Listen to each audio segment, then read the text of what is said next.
Music Not Diving is brought to you by Acid Nation. What is Acid Nation? Well, it's a direct-to-consumer platform, a D2C platform. So if you're selling music as an artist or as a label, or if you're a music fan wanting to connect more directly with your favorite musicians, well, this is a great place for you to be spending your time and your money. We talk about direct-to-consumer quite a bit on the show. It's really, really important, increasingly important in the independent space. And Acid Nation have a really compelling set of services that they offer, as well as just a standard D2C fare. So, for example, they have their impressing plant. They can fulfill vinyl orders on demand from fans. They have fulfillment service too, as well, of course, and a streaming platform which pays out 1 cent per stream, a straight payment of 1 cent per stream, not pro rata, not like Spotify, a straight payment of 1 cent per stream. Pretty amazing. And I have to say, they are pretty great. We use them for Hot Flush recordings. All of our stuff is up there and we recommend them very highly. So head over to acidnation.com to check them out.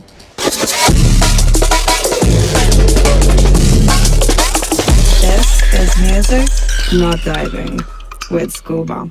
Welcome to the show. I'm Scuba. This is Music Not Diving.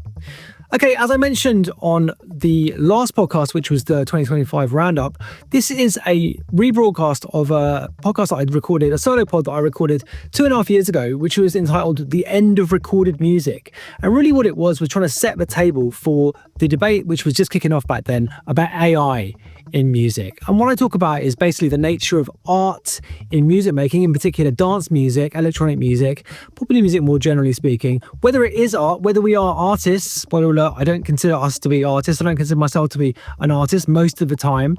But we get into that in some detail. And this is, I think, going to be a big theme of the coming debate in 2026. So AI really took over everything in 2025, began to eat the music industry, and I think it's just going to accelerate. We've got to have a serious conversation really about what it is we're doing as musicians. And I think re-listening to this thing that I recorded a couple of years ago is a good way of recapping that, setting the table for 2026 and basically preparing ourselves. So without further delay, let's get into the audio of a podcast recorded in 2023 called The End of Recorded Music?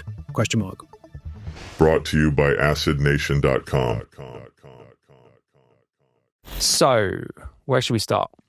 How about AI? I think, let's start here, shall we? So, okay, just important to emphasize up the front, right, that I'm very much self-taught here and I'm not in any way an expert. And part of the reason that I want to do shows about this is to learn more about it.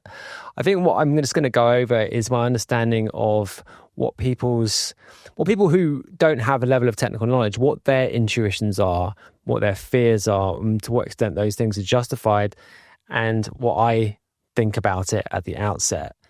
So just going to start by, I think, saying, let's just compare it, shall we, with the emergence of the internet more generally on the economy, right? I think this is the last comparable development like this. I mean, you might point to the smartphone, but I mean, something which is as, I think, potentially fundamental, because obviously the smartphone really was just about something which built off the internet. The last thing that which is comparably fundamental to the potential of AI, I think, was the internet more generally. So what did that do to the economy? So I'm just going to point to some analysis that I heard enunciated by a macro strategist called Juliette de Klerk the other week. And this is very much for bird's eye view stuff, but I mean, her observation was that basically the internet and the productivity gains that the internet enabled lowered the cost of goods, but increased the cost of everything which is not directly affected by those productivity gains by the internet. So, for example, the cost of a flat screen TV, to use the proverbial, was decreased dramatically, but the costs of higher education and healthcare were increased dramatically, which is to say that the money that was made by those increases in productivity and by the reduction of the prices in those consumer goods was then spent or was expressed in the inflation of stuff which was not able to be deflated by the emergence of the internet. I think it's probably fair to say that some similar thing will happen overall with the emergence of AI and its likely effects on the economy more generally. And I think you can look at its potential effects on creative industries, and let's just talk about music, let's just keep it on music, I think you can probably expect something similar to happen within that ecosystem. So I'll say something now which is probably not going to be too popular with a lot of people, but I don't think musicians, modern musicians, I think the majority of people who make music or who are involved directly in sort of creative side of music, I don't think they can be really described as artists. I think the term, artist is just not useful at all in trying to describe, I'm trying to think about what these people actually do. And I obviously count myself in this cohort of people, so I don't think I'm talking about people in, other people. I'm absolutely in this group. But I think that content creator is actually a much better term. I don't think any great art, quote unquote, has been produced in the ecosystem of, I'm just talking about music, let's just keep it on music, let's don't even think about anything else.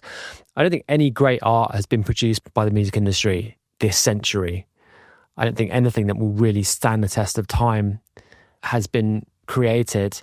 Lots of reasons for that. But I think just the fact that everything is stuffed into a market precludes largely, I mean, not entirely, but I think it largely precludes great art being produced. Now, that's just a very boiled down version of an observation. I'll probably go into that in a bit more detail later on. But I think basically what people are doing in music now isn't art. It can't realistically be described as art. What it is creating content to fill the demand, satiate the demand in the marketplace for a certain particular thing. And that's not art. I mean, that's definitely, no definition of art fits that. So really you're just replicating and refining stuff which has gone before. Now, why am I saying this? Well, what is AI going to do to the actual production of music, to the actual making of this stuff? Well, it's going to make it much easier, clearly. And I've made the observation previously that all of the major music tech developments of the last 20 years have really been focused on making it easier to replicate something which has happened before. So AI is just going to turbocharge this.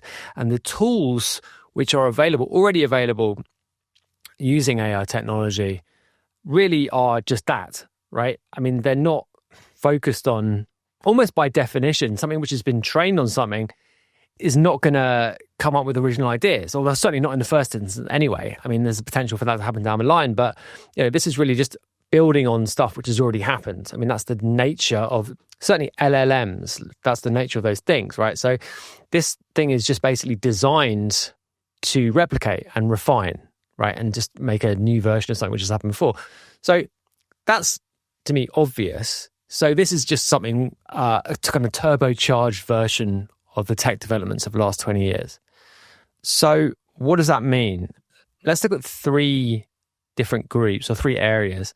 There's the music industry as a whole, the dance scene, I guess, as seen as distinct. I mean, obviously it's a part of the music industry, but let's look at that in a distinct way.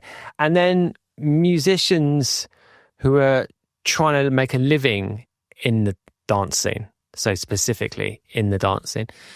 So looking at the industry as a whole, you might argue that as there is a greater supply of music, and a greater supply of music perhaps which is made with a specific utility in mind, the average, say, dollar value of each piece of music might decline, but then the overall market might increase in value. And particularly if you are of the opinion that for music which is purely made with a utility in mind, that the efficiency of that music might increase with the use of AI tools. I think that's a reasonable assumption to make.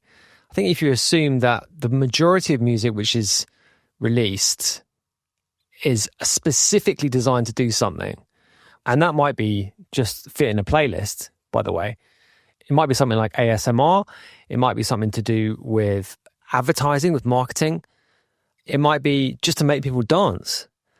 These things, I think, are potentially leverageable, or rather AI is potentially leverageable to increase the efficacy of the efforts to make that music and its kind of functionality, I suppose. And so no doubt this will mean more music, but also it might mean the music is better for those purposes. And that's a really distasteful way of describing what is ostensibly creativity. But, as I said, I think modern musicians, we're not making art, we're making content. And I'm well aware of how bad that sounds, but let's be honest about this. That is what is happening. So there's a potential, I think, for the music industry to gain. And who gains? When the music industry gains, well, it's the big players, isn't it? Always, it's the major labels. But it's worth thinking about the nature of what generates revenue for those major labels now. And it's actually not new music. It's catalog music. It's the biggest acts who are generating the most streams, the most money now, the top 5% or top 1% actually of contemporary artists. But actually it's the catalog stuff. It's the stuff from the 70s, 80s and 90s and older. But I think mostly those decades, which is generating most of the cash for those companies. So, I mean, there was a story the other week talking about the revenue which is still generated by Queen, and it's like they made 50 million. I mean, the Queen estate, I don't know how it's accounted or whatever, but Queen as an act generated $50 million in 2022. They haven't released an album, they haven't released a track, or haven't released anything of any note really for nearly 40 years. So that is, I guess, a kind of counter argument to the potential for AI and this kind of like avalanche of stuff like just being poured into the music ecosystem. I guess it's an argument against that, really, by definition, making a big dent in the kind of bottom line of the industry. So the dance scene, like, what does this mean? I think basically, as mentioned, I think really what this does, the most obvious thing is it's just going to accelerate the forces that have been existent for the last 20 years. And, talking about music tech, I think the dance scene is more exposed to these music tech developments than other parts of the music industry, just because the way the way the music is made and the explicit impact of music tech on the whole thing. So what's likely to happen is that this is just going to be a accelerated move away from the value of recorded music and towards the value of performance, which is to say DJ fees and live performance fees, and the continued hollowing out of the recorded side of the dance scene. I don't really see any alternative to that. Now, one thing that might happen is that more or an increasing value is attached to physical product. So even within the environment of a decreasing recorded music revenue share, you might have within that vinyl and maybe even CD and cassette, like those releases becoming more important and people attaching more collectible value to those formats. I think it's eminently possible that vinyl could have a increasing share and ultimately a significant share, because I mean it's not really significant now, but I think it could become significant again in the kind of share of that overall pie, even if that pie is decreasing relative to performance and the revenue generated by that side. I think it's completely possible that could happen. So I think overall, more music, more recorded music means that there is less value attached to it, basically, and perhaps more value attached to the very, very top, if you want to look at it like that, the very, very top of that market. But I think overall, it's just going to be less and less important.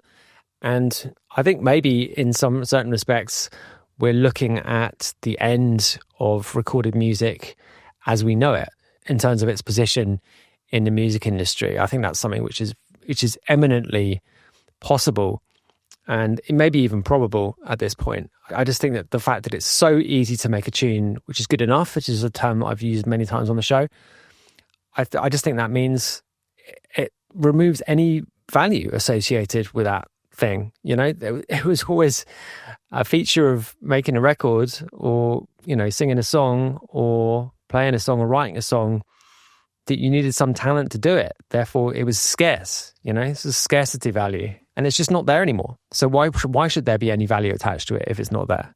Yeah, I think this is completely possible. And actually, that's an implication for the whole of the music industry. You know, I think there's a very good chance that it could just be not entirely gone, but I mean, it's already a very, very small part of entertainment overall, and certainly very, you know, if you're talking about media, communication, that kind of thing, it's a tiny part of that. And, you know, I think it's just going to be decreasing in importance. That's a completely possible, again, in the range of outcomes, for sure. So what does this mean for musicians in dance music? Well, I mean, what I've just said has pretty obvious implications, doesn't it? I think there are those who make music which is very difficult to replicate, but I think ultimately that's expressed through the performance of that music, largely speaking. And actually, most of the time, it's the performance which is the unique bit rather than the actual music itself. I'm thinking about, yes, if you look at an artist like Kink, who makes pretty functional records. I mean, I'm a big fan of his music, but it's club music. The unique aspect of him as an artist is absolutely the performance. And the reason I think for his, you know, not inconsiderable success over the last few years is the fact that he's such a compelling performer. Even if the music that's coming out of the speakers isn't necessarily, you know, what you might describe as like innovative, like his method of performance is, as I said, extraordinarily compelling, and people just absolutely vibe off it. So I think there's going to be more value attached to that kind of thing, that ability to express yourself artistically, or, I mean, again, express yourself creatively, shall we say. Let's keep that terminology.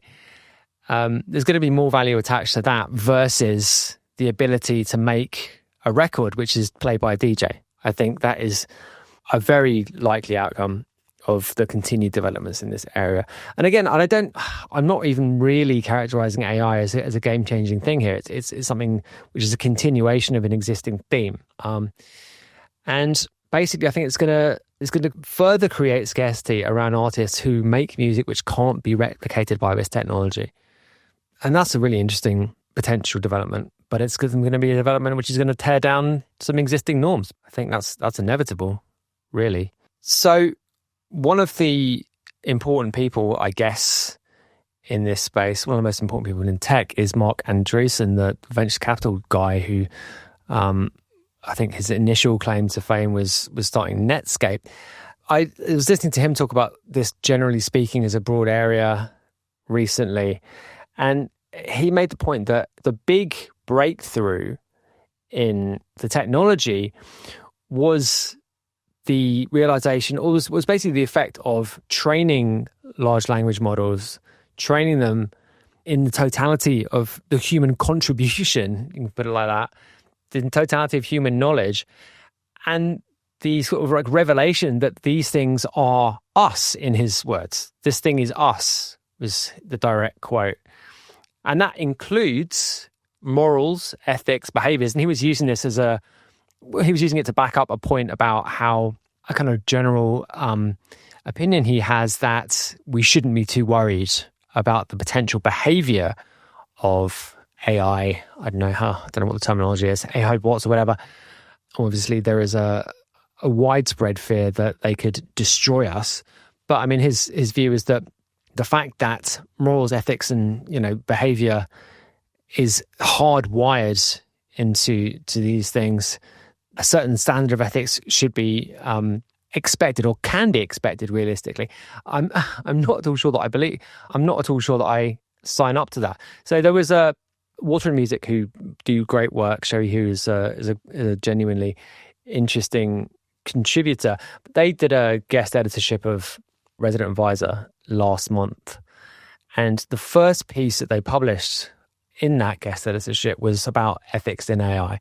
I have to say, notwithstanding what I just said about Water and Music and how great I think they are, I thought that piece was naive at best, honestly. I think the idea that we can expect some sort of self-policing and sort of self-governing ethical behavior amongst the people using AI, particularly in creative arts or whatever, I think that is, I mean, I don't think that's realistic in any kind of a way. And I think the attempt to construct frameworks which people are going to voluntarily use is essentially a waste of time. Now, there are efforts to establish a system of opt-outs from learning data sets and that kind of thing. We are hopefully going to be welcoming someone on the show who's directly involved in those efforts in the next few weeks. But I think that there's a real danger, I think, of not being realistic about the likely utility that people are going to draw from this stuff. I mean, you might want to consider how many dance tracks that are released every week are made using crack software. I would say a significant percentage, right? A very significant percentage. And if people are happy to steal the tools that they're using, I mean, you can draw your own conclusions from whether they're going to have any, quibbles about using stuff which is indirectly stolen. Because, I mean, that's what this is, right? I mean, some AI model is trained using the totality of every house track which has ever been made. I don't think, your average aspiring producer is going to give that much of a really. I think the expectation that we're going to have ethical standards here is, as I said, extremely naive. Anyway, that's the sidebar. So, okay, as I said, I'm not an expert in this, and I'm hoping to become slightly more informed in the coming weeks when we talk about this stuff with people who perhaps are better informed than I. But I mean, I think those are some general observations, certainly intuitions that I have. And I think, there are many people who are pretty scared about this stuff and what it might mean for them. I think there's a very good chance that this is going to destroy value in recorded music anyway.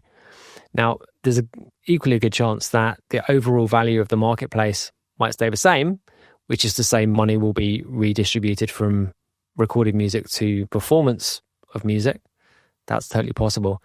But it just means that I think that, people who have made money a certain way, made a living in a certain way, won't be able to anymore. But that's just the nature of technology, right? That is the nature of technological change. People have to adapt, and people don't like it. And as we've said on the show many times before, the dance scene is extremely conservative and people don't like change. So this is what is going to inform the debate, I think, going forward. Okay, the decline in the cultural importance of music and business techno. This is a large topic. I've got loads of notes. I don't really know what I'm going to say. Okay, so let's just start by going back to art and the absence of great art. A question you might want to ask yourself is, what is the difference between quote unquote great art and art itself? Like, can pop music be great art? I would argue that when popular culture innovates, it absolutely can meet the definition of things which are great works of art. I think, you can very easily make the argument that the catalogue of the Beatles, or a, jazz innovator like Miles Davis or Herbie Hancock, or, blues musicians like B.B. King or, Robert Johnson or whoever, you can quite easily make the argument that what they were doing was genuinely new and thus artistic in a way which, wasn't, what they were doing wasn't dependent on the acceptance of a marketplace. I think that's kind of a key distinction. I think if you're making music which is which is specifically to fill a gap in a market, I think it's pretty difficult to make the argument that anything like that is great art, or even is even art itself, I would argue, probably. But I think, anyway, when that kind of cycle of innovation stops, then you're ultimately into, a system of refinement and repetition, eventually, repetition. And clearly that's, it's not what we talk about when we talk about art, or certainly not great art. I would actually draw the analogy to food, to cooking here. And actually, I saw Marco Pierre White make a similar point, which was that, and he was making this point, by the way, in the 1990s, and that's an important distinction here. But I mean, his literal quote was, "We live in an era of refinement, not innovation." And he was talking about the legacy of classical French cooking, and how there hadn't really been any steps forward, any real fundamental steps forward anyway, Now, obviously, what happened in cooking was that there were subsequent fundamental steps forward. Now, not to everyone's taste, but I mean, if you talk about, molecular gastronomy and the influence of certain Spanish chefs, I mean, there definitely was subsequent innovation there. So this is not necessarily a dead end.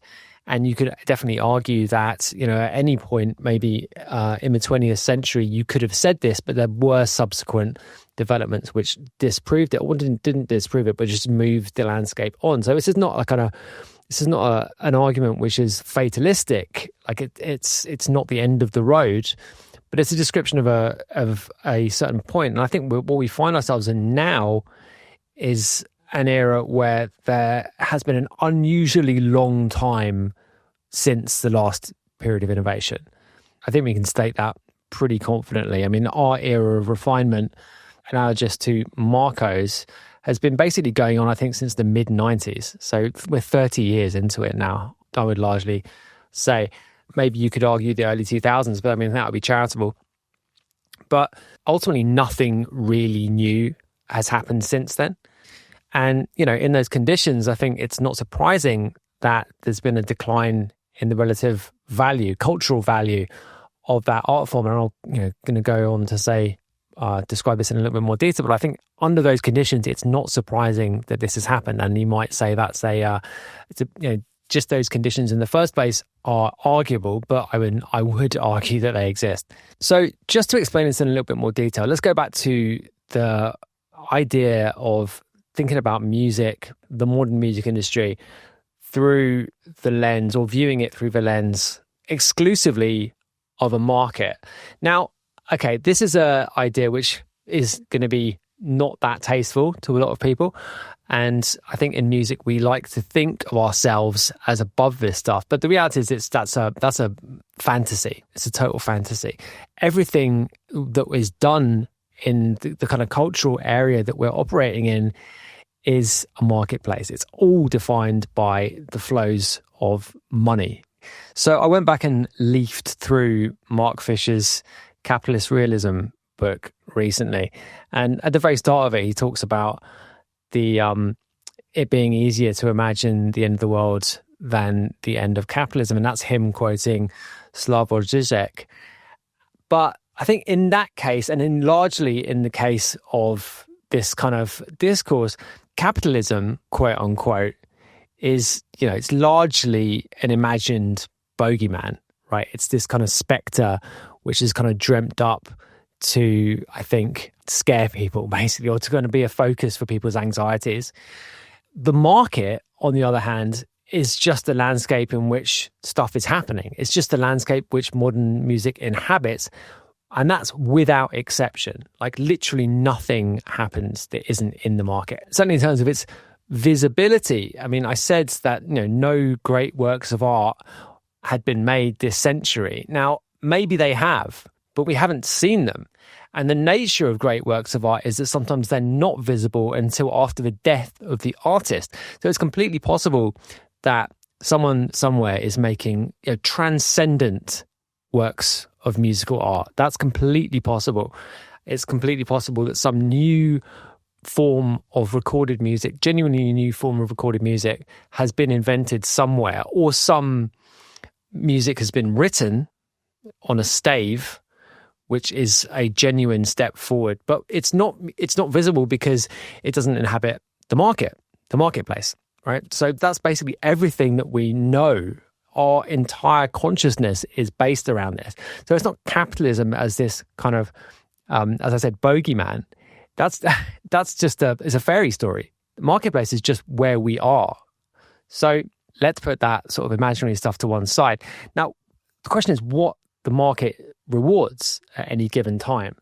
Now, we talked about periods of innovation, periods where genuinely new stuff happens, and sometimes they're rewarded in the immediate term, and sometimes they take a bit longer to be rewarded. I mean, there are certainly examples of people who weren't that popular at the time, but then become valued culturally and commercially later on in that marketplace. But I think what's happened now is that the market is rewarding social distinction as opposed to musical innovation. I mean, this is something that we've gone into a fair bit. I think what is rewarded financially is the ability to communicate an identity. And that's basically a reflection of the performance side of music being more valuable financially, more valuable nominally than the recorded side, because it's so much easier to communicate that identity in the context of a performance of a piece of music, or just a performance, a DJing, whatever, a performance of some sort. So, I mean, how can we observe this is happening? Well, the people who become successful now are very easily identifiable set of attributes. Now, music is one of those things. So music hasn't become completely irrelevant, not at all. So I don't think I'm saying that. But there are other aspects which are, I think, increasingly as important and arguably more important.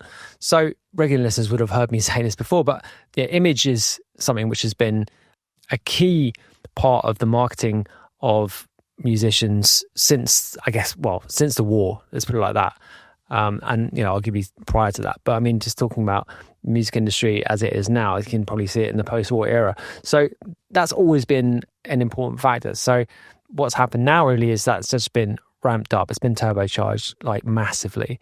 And you have to look a certain way. Like there is not a lot of room for like difference. Scenes have been fragmented off into individual tribes, basically, and you have to be hitting the beats of that individual tribe, that individual marketplace, you want to look at it like that, to establish yourself. You have got to be part of this gang. So this is apparent in many different small fragmented areas, little areas of the dance scene, whether it's goth techno, that aesthetic, whether it's the kind of like sunny tech house thing, whether it's the LGBTQ thing, whatever social signal you want to make.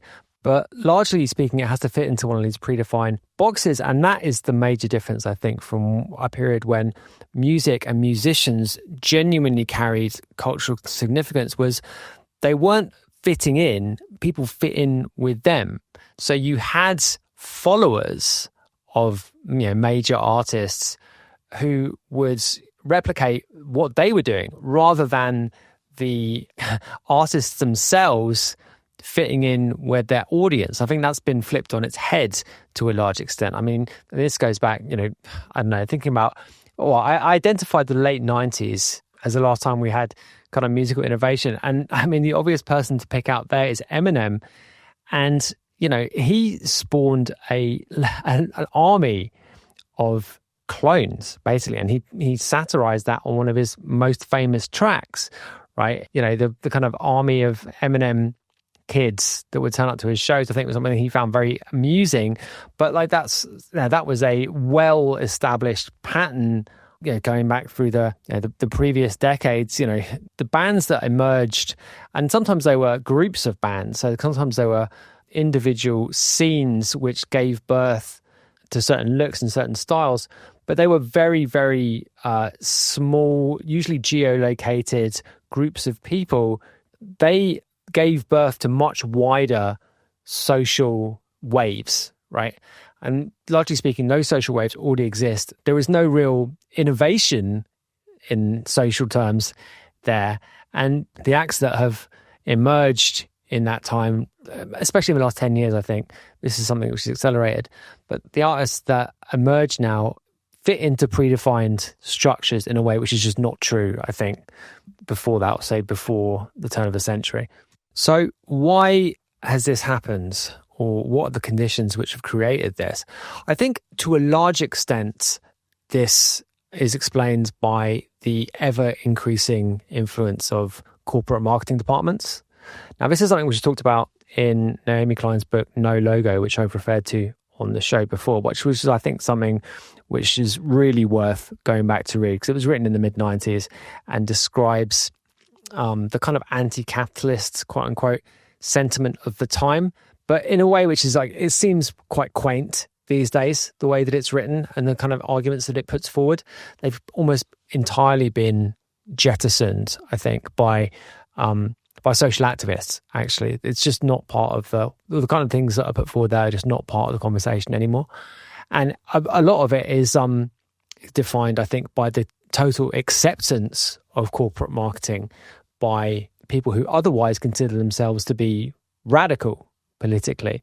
And you can see this in a number of different ways. I mean, most recently, the story in the news, which relates to this most obviously, is Pride, and the Pride sponsorship by large corporations and the kind of corporate obsession with virtue signaling on LGBTQ issues in a way which is entirely opportunistic, not sincere in any meaningful kind of a way. I mean, how could it be? How can a corporation be sincere about anything? It's just an expression of marketing, nothing else. There is nothing else to it than that.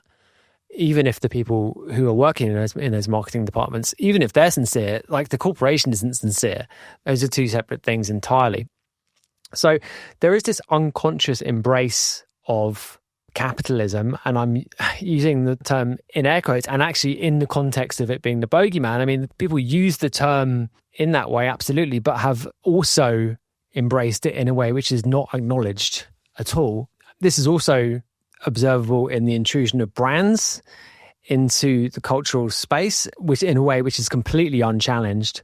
I mean, people today don't bat an eyelid when there's an enormous drinks logo in whatever cool festival they're attending. Now, obviously, there are companies which would not pass muster to those people, but ultimately that's splitting hairs, I think. Once you've invited a corporation into your cutting edge cultural space, I think the damage has been done already. It doesn't matter whether it's a drinks company or an oil company, a sort of level of principle.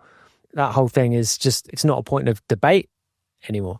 So social movements have been repackaged and sold back to the participants, essentially. And in that context, it's not at all surprising that new entrants to the space have to play ball in some way or have to play by the existing rules. I think that's just something which is inevitable. And ultimately, the fact that everything is marketing means that the visual side of everything, and this is obviously supported by certain social media platforms, but I think the fact that, like I said, everything is marketing, and so aspirational visual side becomes the most important thing, or increasingly the most important thing. And as I said, you have to be able to hit certain musical beats to play ball here, to mix a metaphor. But if you can do that, then that's only half the ball game, if I can continue with my mixed metaphor. Like, you have to be able to do the other things as well. And it doesn't matter how good your music is, the music stuff is just something it's just a hoop you have to jump through. And then if your other stuff is good enough, then that's the real key. And I'm thinking about, a great example of this, I think, is Peggy Gou, whose visual marketing side is absolutely, world class. Music is good enough and is largely there to fill a function. But that's the aim of that project, right? It's to achieve commercial success, and it absolutely succeeds on those terms. So that's not throwing any shade on that whole thing. I think it's extraordinarily successful, but in a way which is just absolutely illustrative and indicative of the landscape which it's inhabiting.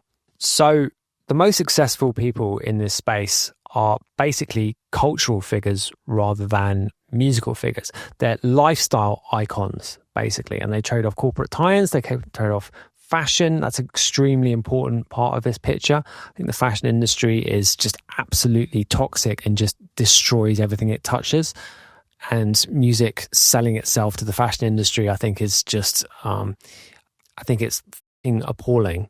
Actually, I think it's one of the worst things, which is the worst associations that you can ever have is the fashion industry. But generally, music is a supporting role here rather than being the primary focus. So this is just a branding exercise. These are individual brands being marketed and in a kind of music ecosystem, but the music is as an afterthought.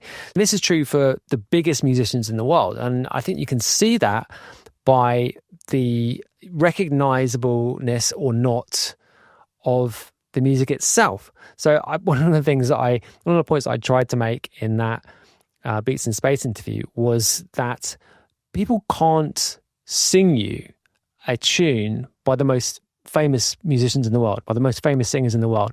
I think if you went out in the street now, wherever you are, I mean, you're probably listening to this from a big city in the Western world somewhere, but I think if you went out in the street picked a person at random and asked them to name, or certainly not to sing, or like, hum a song that was released in the last 10 years by Beyonce or Madonna or Bad Bunny or, I don't know, Eminem, picking out some of the biggest selling artists. I was going to say Taylor Swift, but I think maybe some people could sing you a Taylor Swift song, maybe more, but I mean, probably not even her. I don't think you'd have much success in trying to get people to do that. And that was just not the case before, right? That was just not the case in the 90s or the 80s or the 70s or the 60s. I realized that in each of those decades, there were fewer and fewer artists who could be referred to, and there are way more now, and that's part of the issue here. But I think even though the successful musicians, the most successful musicians I think they're equally famous. I think people have heard of them. People could recognize a picture of them, but they couldn't sing you a tune of theirs. And I think that back of the envelope calculation, that hypothesis, it's not even a calculation, is it? But that's something which I would be surprised if it didn't pass the test.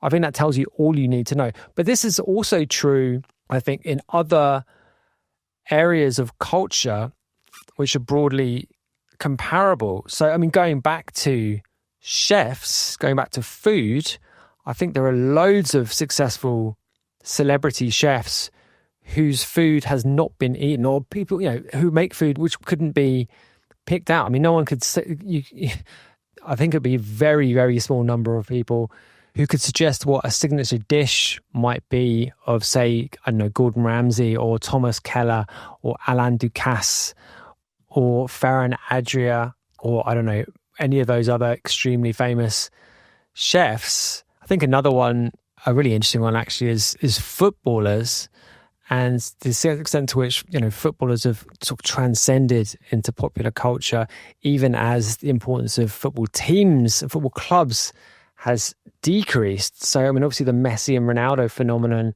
has kind of most obviously illustrated this, and the extent to which, fans have followed those players around the various clubs they've been at. And you can see that in the numbers of Instagram followers that a club gains or loses when one of those players joins or leaves a club. But I think also, you can see it in the absolute ubiquity of Mohamed Salah and Mesut Ozil in the Islamic world. Those fans don't care about Liverpool or whatever club that Ozil was playing for at the time. It was very much the identity of that player that was the important bit. And, fans follow players, certainly international fans follow players now, not clubs so much. And I mean, that's an absolute statement. And obviously it's much more to do with like the relative importance of those two things changing. But like, that's absolutely something which has developed over this period too. So all of this stuff is about identity and the expression of identity through lifestyle and, the way people express or the way people signal that they live their life. So this is probably a good time to address the old men moaning on podcasts question, the eternal things used to be better attitude, because of what I've just been saying does kind of imply a degree of that. And actually, I'm not really making a value judgment here, to be honest. I'm just trying to describe what I view as the shift of, reality. But I mean, there absolutely is a tendency to, view things as having gone downhill, right? And basically you can read the newspapers in any given time since the advent of newspapers, and there will be someone in there saying things have gone to the dogs, things used to be much better, we're on the road to hell, right? And this is absolutely expressed in so many different ways today, in certain ways, I think, which are not always acknowledged. I think the climate change thing, whilst I should caveat by saying I absolutely am not doubting the veracity of climate science, but largely the way it's reported is very much in that kind of end of the world, wow, we've ruined everything, everything's bad and going to get worse. It's reported in that paradigm. And I think it colours quite a lot of the discourse around, social developments more generally too. So how much of this is justified with regards to music? Because it's important to say, and as I said before, like just the fact that people have a tendency to do that doesn't mean to say that it's always, just explainable by that tendency, right? Surely you can say that sometimes things did used to be better, right? I mean, that's surely not too much of a big jump to make.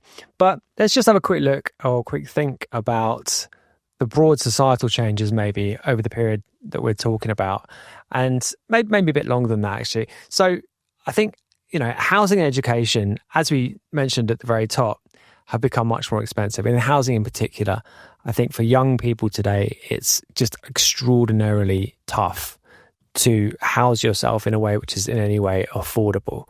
And, there's lots of reasons for that. I mean, we talked about earlier on the effect of productivity gains being expressed in, the lower cost of goods, but that money flowing elsewhere in the economy, which is to say mostly to, housing, education, healthcare, these kinds of things, asset prices, generally speaking. It's not just about the productivity gains of the internet. It's obviously also to do with central bank policy since 2008. But generally speaking, overall inequality is high, and by some measures higher than at any point since the 1920s. Now, the flip side to those two things is that, as mentioned, certain aspects of living is significantly cheaper. So we have the eternal, well, if young people just didn't drink so many lattes, they'd be able to own a house, which is just nonsense. But there is a grain of truth in it, because eating out and, holidays and those sorts of everyday things which would previously have been seen as luxuries are affordable for the vast majority of people now on a day-to-day basis. I mean, a solid majority of people go on holiday abroad every year now, which was, 50 years ago would have been unheard of. The flip side of the inequality statistics is that, so there's a wider range of wealth and income, but actually the rates of extreme poverty, absolute poverty, are significantly lower than in the 1920s. So poverty is usually measured as a relative number, as a relative measure. And in public policy in the West, generally speaking, absolute poverty it became less and less important as its prevalence became less and less pronounced. I mean, that's absolutely understandable. But the reality is that, there is far less penury than there was in the 1920s. So these things are kind of easy to caricature, but there is always two sides to a picture. Now, there's a parallel tendency in society alongside the bias towards things used to be better, and that is to place disproportionate value on things that are new. Now, this is a real thing too, and arguably just as prevalent. Now, this is explainable, I think, at least partly, again, by the prevalence and influence of marketing departments and their obsession with young people, because young people will spend disproportionate amount of money on new goods. That that's what the advertisers always want, is access to young people. And what better way than to place precedence on whatever the shiny new thing is. So despite the fact that established cultural tropes are, fetishized almost, it's new people doing them, or new people expressing them, which are given the most, largely speaking anyway, given the most precedence. Now, I was really reminded of this by a reel that I came across on Instagram, which I think was just a clip from a hip hop podcast. And this guy was essentially describing, well, it fits directly into, old guys saying stuff was better before, right? And he was essentially defending that position by saying really just older people place more of a value on quality, right? So something that's new isn't necessarily good. Let's see if it's as good as the old stuff. And his direct quote was, make a rap album as good as Cuban Links. Well, you haven't done that. And, Cuban Links, the Raekwon album from 1993 or whatever. But I mean, that I think I mean, it really resonated. But again, like the kind of lights are flashing, right? Because I mean, whenever you see someone saying, well, this new stuff isn't as good as the old stuff, then you would be justified in being skeptical. But I think he's really right in that statement. Like, novelty does not equal quality. So just the fact that something's new and shiny, giving that precedence over something which is old is really just as lazy and really should engender as much skepticism as, you know, the opposite tendency, right? These things work in parallel. So we've got to be careful here of both things.